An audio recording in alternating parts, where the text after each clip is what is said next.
Hi, everyone. Welcome to Write Our Way, which will be hosted by fictional writer Patrick Starks.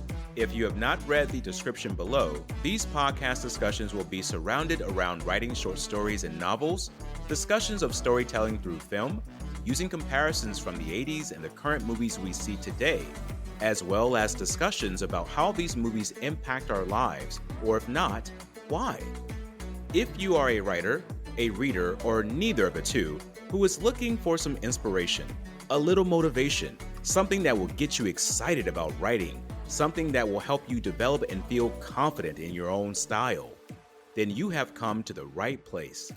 My friends, welcome to Write Our Way.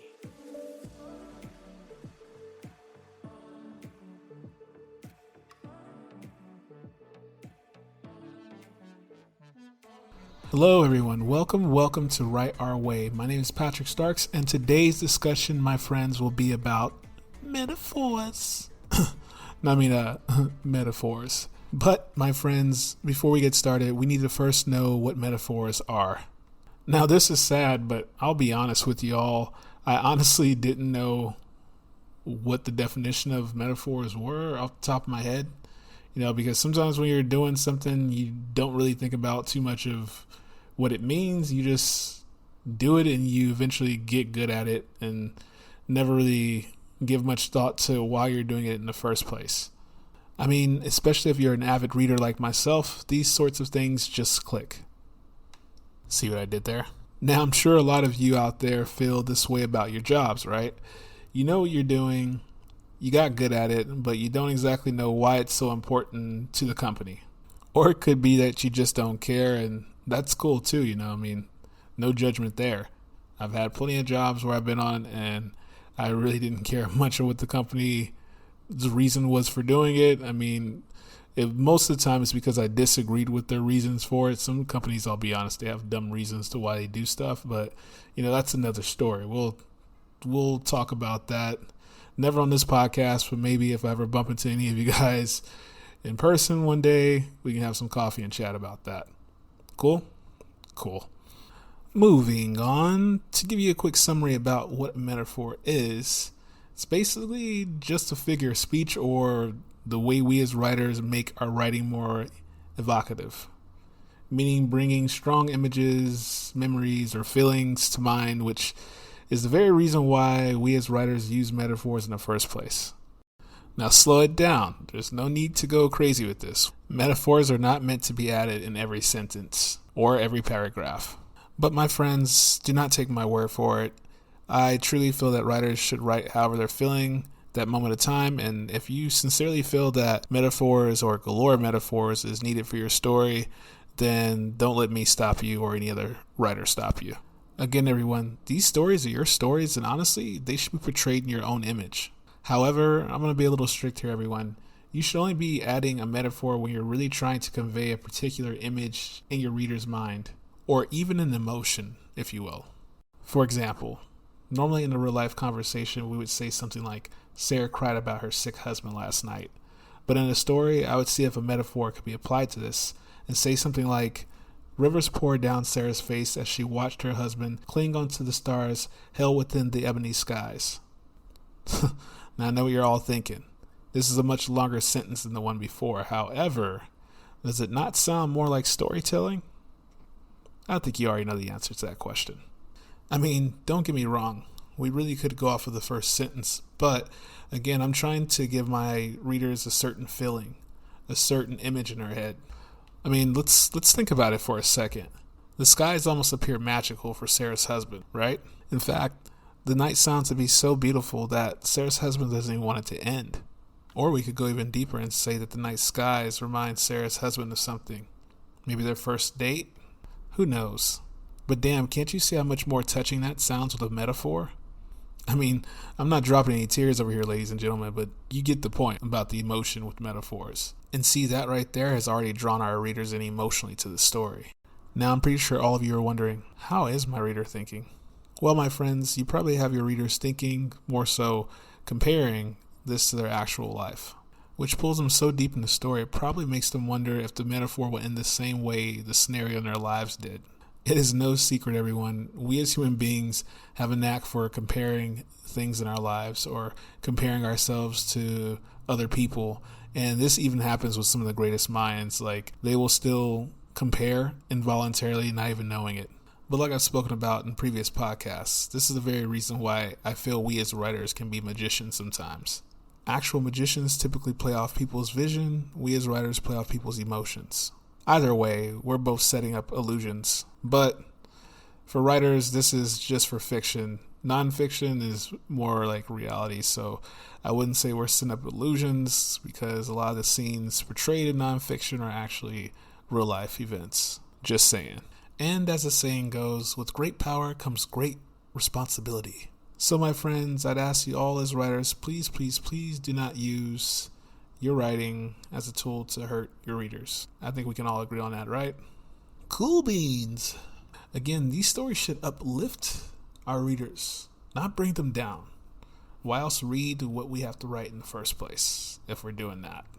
Now, going back to metaphors, what about where it came from? It's history, right? Shouldn't we know the history to get a better understanding of what came about this? Well, my friends, to give you a little education, did you know that metaphors actually came from 16th century Old French word métaphore? I think I got that right, guys. Whoever speaks French, my apologies. I'm hoping that I pronounced that right. If I didn't, again, my apologies. But clearly there's no difference in the pronunciation here. I mean, we're just going from me to meh to for. So, I mean, I don't see too much of a difference, but yeah. But the interesting part to this is not the pronunciation, but the actual definition. The definition is basically to carry over. Now, in all honesty, like, I'm still a little confused about this. I mean, it doesn't really seem like anything is being carried over, but instead being more so transformed. Unless that's what they're saying as well, but I mean, that can still be a little misleading nowadays. To carry over would mean that you're carrying over, I guess they're meaning like carry over the same meaning, but yet it's said in a different context.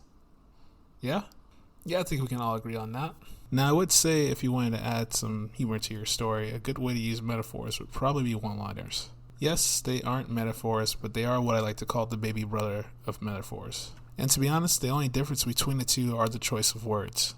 For metaphors, you're going to use more of preposition sayings such as or like. It's in fact one of the main ways of telling a writer is using a metaphor.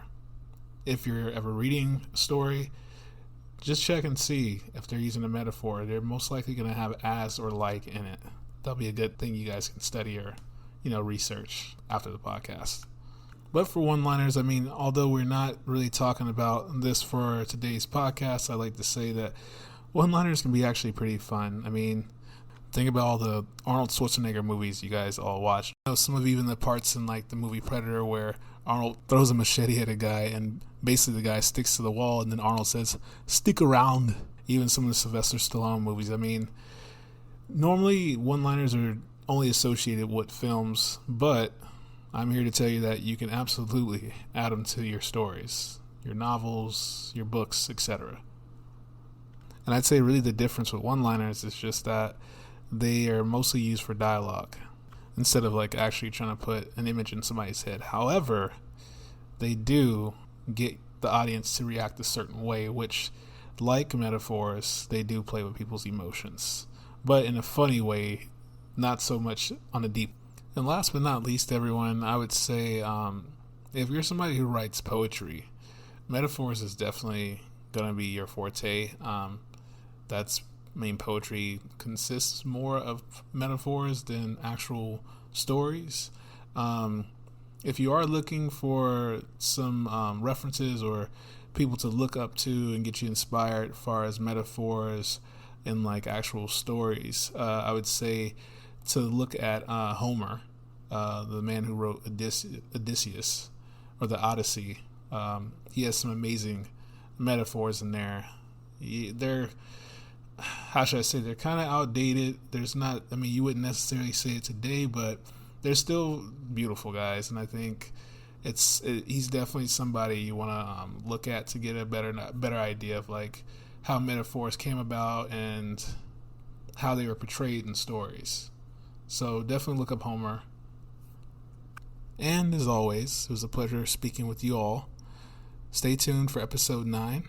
We will most likely be going into part 2 with how we write short stories. Super excited about it. I hope you all are. Like I said, we're definitely going to dive a little bit more deeper into short stories. Last time I gave you guys just an outline, but this time we're going to go into the deepness of it, the deep sea, if you will. Again, everyone, have fun with your writing, enjoy it, and don't forget, become a child again. Imagine, my friends.